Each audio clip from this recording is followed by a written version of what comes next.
and was used in the declaration by United Nations of January 1942 during the Second World War, when representatives of 26 nations pledged their governments to continue fighting together against what they called the Axis powers.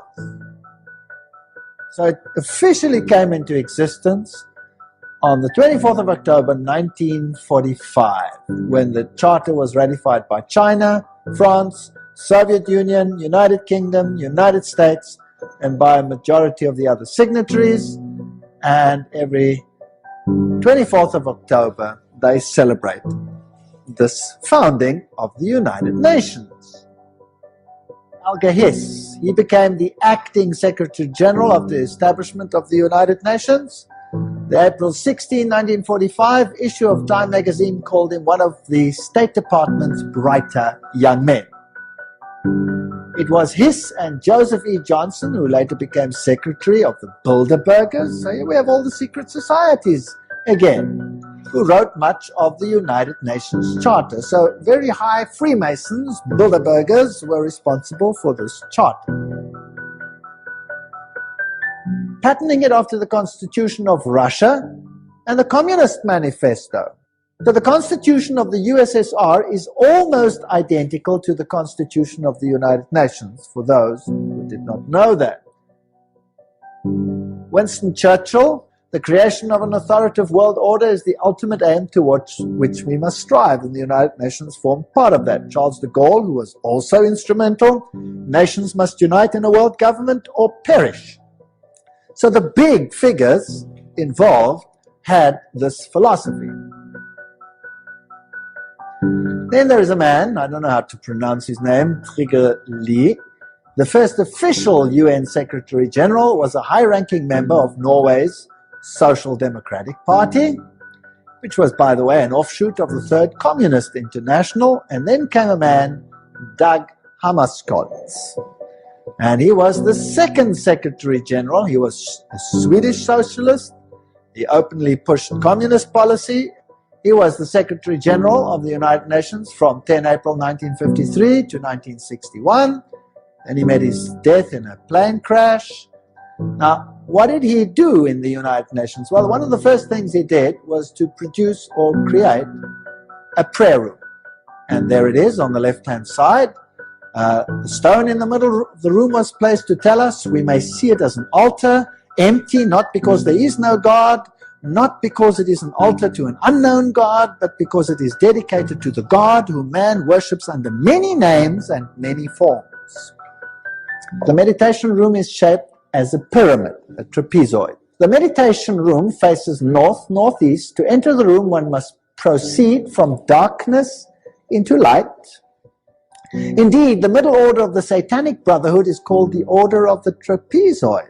And Anton LaVey, who is the founder of the Church of Satan, refers to an occult principle known as the law of the trapezoid. So we seem to have a very occult room here.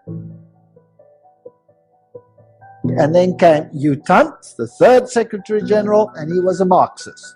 So here you can see how the philosophy in the beginning was programmed. The New Age agenda was to merge God and nature. That's what Teilhard de Chardin, the father of the philosophy of the UN, said. We must become pantheistic, eradicate male-female distinction, world peace, nuclear disarmament, one world government, one world religion. The organizations leading up to this, the United Nations, of course, Council of Foreign Relations, Trilateral Commission, Bilderbergers, Gorbachev Foundation, and the Club of Rome. And they've already put up a constitution which is known as the Constitution for the Federation of Earth. The former director of the World Health Organization, Dr. Brock Chisholm, of course that's also a United Nations organization, says, to achieve world government, it is necessary to remove from the minds of men their individualism, loyalty to family traditions, national patriotism, and religion's dogmas. Your individualism must go, you must become a number. This is Marxism. The state is supreme and you are nothing but a catechumen, a goyim, a nothing. Wenn du eine Idee für eine App oder eine Online-Plattform hast, hast du im Prinzip zwei Möglichkeiten, die zu verwirklichen. Wenn du nicht UNESCO. It's a sub-organization of the United Nations. Julian Huxley is the former director of UNESCO. He was Humanist of the Year. He's a theistic philosopher, member of the Communistic Colonial Bureau of British Fabian Society, and signer of the Humanist Manifesto too. Niebuhr is UNESCO's co-founder, and he signed CIECOS. What is CIECOS? These are the founders. It is the position of CIECOS that contraceptive services should be available to all, including minors, who should enjoy the same rights of free and independent access to contraceptive care as do others. It is the position of CIECOS that the use of explicit sexual material, sometimes referred to as pornography, can serve a variety of important needs in the lives of countless individuals. Under Huxley's guidance, they prepared a guide for teachers. Now, I would like the parents to take a note. What is the United Nations Guidebook for Teachers? In the classroom with children under 13 years of age, before the child enters school, his mind has already been profoundly marked, often injuriously by earlier influences, first gained, however dimly, in the home. So UNESCO's aim is to change the mindset of your children, to turn it against any values that the parents might instill in the mind of that child. What about these world religions? And this is the crux of the matter. Now, this is a very interesting man, Robert Miller. He's the former Assistant Secretary General to the United Nations. He wrote, "We must move as quickly as possible to a one-world government, a one-world religion, under a one-world leader." Robert Miller writes, "The underlying philosophy upon which the Robert Miller School is based will be found in the teachings set forth in the books of Alice A. Bailey." So the philosophy is based on Luciferian channeled writings preparing for the coming of Lucifer. No human force will ever be able to destroy the United Nations. For the United Nations is not a mere building or a mere idea. It is not a man-made creation. This is Robert Miller speaking, former Under-Secretary General of the United Nations.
Another day, another fight for President Donald Trump, this time with the ICC, that's the International Criminal Court. This is a global judicial body. It investigates the worst crimes of the world, like war crimes or genocide or forced starvation.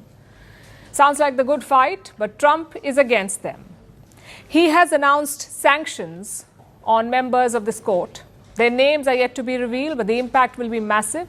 No travel to the United States, no access to US assets, and no financial transactions to America. That will be the impact of this move. But why is Trump doing it? Let me quote the White House statement. This is what it says. The ICC has engaged in illegitimate and baseless actions targeting America and our close ally Israel.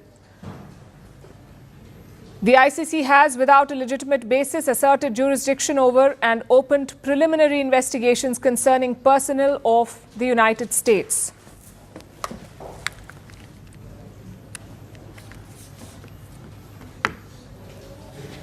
Let me simplify that for you. Trump says the ICC is unfairly targeting the US and Israel, though they have no legal basis to do so. You see, the ICC's powers come from a global treaty, the Rome Statute of 1998. If you sign that statute, you accept the ICC's jurisdiction. If not, you're not bound by the court. More than 120 countries in the world have signed the Rome Statute, but a lot of big powers have not. The United States, Israel, Russia, China, even India, these countries do not accept the International Criminal Court. The court can still probe these countries, but they're not bound by the findings or judgments. They can simply ignore it. Which brings us back to Donald Trump. He's not the kind to ignore anything. His issue with the ICC dates back to his first term. In 2020, Trump sanctioned officials of the ICC. The reason? The court was probing US war crimes in Afghanistan. This time, the US is not in the dock, but Trump's ally, Benjamin Netanyahu, is. ICC prosecutors have accused him of war crimes. They've also secured a warrant for his arrest. Hence the decision to sanction the court.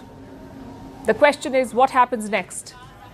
Israel has naturally welcomed Trump's move, but most of Europe is against it.